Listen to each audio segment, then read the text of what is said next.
Yeah, my mindfulness training has had a big impact on my ability to work dialogically, if you like, to work in the open dialogue framework. And I guess it sort of enables you to sit and be present with what's happening before you. And so that will include my own reactions to what's happening, so I can observe all of it. And I'll feel when somebody's suffering the desire in me to go forward and try and do something to remove it right now, you know.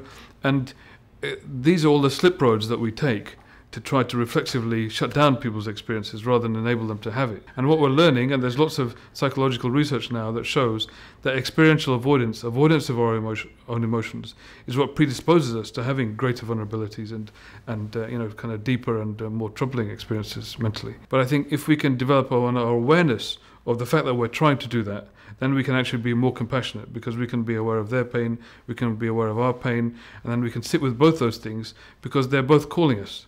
By paying attention to that, it can really help both of us grow. Peer-supported open dialogue is a synthesis of the traditional open dialogue approach, which was developed in Finland and then took off in a number of countries, and peer support.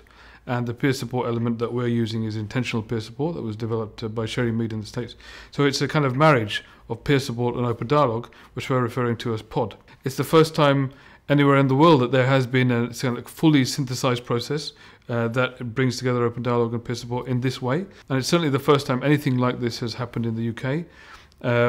And the fascinating thing about it is that we have interest from all across the country. We're having a conference in March, so I'm meeting with government and officials and some very senior academics. So it's kind of ignited a real sort of snowball of interest that's just fascinating to see the momentum develop.